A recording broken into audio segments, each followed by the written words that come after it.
The smile ফাউন্ডেশনের কিশোর সদস্যরা 22শে June দেবাশ্রয় নামে এক বিশেষ কর্মসূচি চালায়।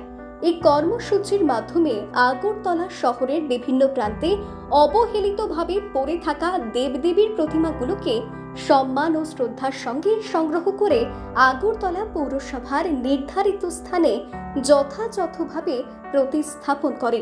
এ বিষয়ে সংবাদ মাধ্যমে বিস্তারিত জানান দ্য স্মাইল ফাউন্ডেশনের এক সদস্যা।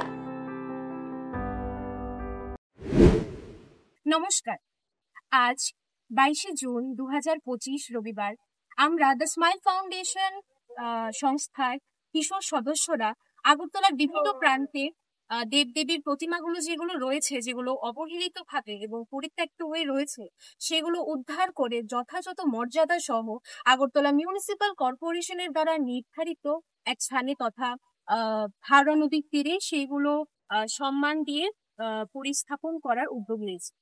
আমাদের এই উদ্যোগের নাম দেবাশ্রয়, অর্থাৎ দেবতাদের সঠিক আশ্রয়। দেবাশ্রয় is not merely a cleanliness drive, it is a heartful tribute to our culture, to our values and a collective responsibility. এই উদ্যোগের মাধ্যমে আমরা আমাদের যে ধর্মীয় ঐতিহ্য রয়েছে, সেই ধর্মীয় ঐতিহ্যের যে মর্যাদা বজায় রাখার চেষ্টা, তার পাশাপাশি পরিবেশ পরিচ্ছন্নতা এবং একটি সচেতন সমাজ গড়ে তোলার প্রয়াস এবং প্রচেষ্টা করব। আমাদের এই উদ্যোগে আগরতলা মিউনিসিপ্যাল কর্পোরেশন সার্বিকভাবে সহায়তা করেছে। আমাদের এই উদ্যোগ আগামী দিনেও চলমান হবে।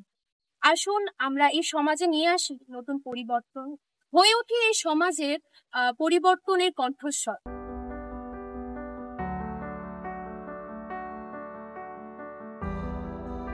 Bureau report, voice 18।